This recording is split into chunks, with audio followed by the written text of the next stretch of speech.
Every corner of the valley has a story, and tonight, as we continue to celebrate Black History Month, our Courtney Holmes introduces us to one community that's faded from existence, but lives on through the people who are preserving its story. Where we see a roofing business, Cassandra Womack sees her childhood home. And my dad built on, added rooms, added bathrooms. And the Amazon warehouse just down the street. And this was 40th Street School. There isn't a place on these streets Mr. Mack stayed right here. that don't hold memories of a community lost to time. And it was really funny because Mr. Mack was scared of frogs. She's showing us around Okemah, a once thriving rural community founded in the 1920s by Black migrants from Oklahoma and Texas, recruited to work farmland south of the Salt River. It's one of the few places in the valley Black families were able to buy land and build homes. The community extended from 32nd to 48th Streets, Broadway to the Salt River.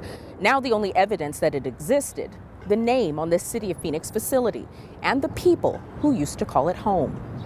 It resurfaced old memories. We met up with some of them at one of the last original Okemah buildings, what used to be the Willow Grove Baptist Church. The current owners were nice enough to let us in. I visioned myself in this choir stand with the robe singing. This close-knit group reminisces a lot about Okemah. And everybody would come over and slaughter the hog and help clean. Yeah, and I remember that. And what brought their families here.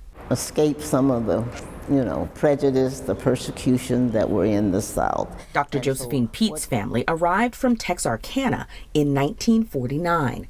She says Okemah was more than just the land. It was the people. It was nurturing. People were humble. You belong to everybody. And the sense of community they created. Safety, security, growing up where you were free. Self-sufficient, ice house, gas stations, everything was Black owned. You did not have police presence. No. We policed our own with love and teaching and religion and, your brother's keeper concept. By the mid-1960s, the area was annexed into the city of Phoenix, and the decision was made to run I-10 directly through the center of the community. It marked the beginning of the end for Okemah. The freeway came, the zoning changed, and so investors started to buy up property and started to build. By the 1990s, Okemah looked much like it does today, filled with junkyards, warehouses, and industrial businesses. But even as people left, They left this community holding on to Okemah's spirit. their time here so impactful, it's produced a documentary and a book. He launched his research on Okemah in 1991. Doris Lampkin Burt Johnson met her late husband, William, in Okemah.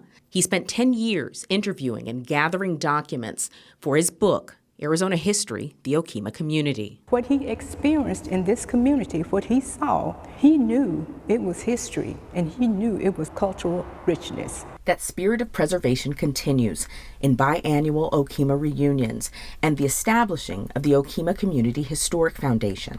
So when people pass through this part of town, they know it was built on top of a once vibrant community that many still hold in their hearts. I always tell my family, if it was enough money and I had it, I would buy it all back just to have a replica so people could see. In Okemah, I'm Courtney Holmes, ABC 15, Arizona.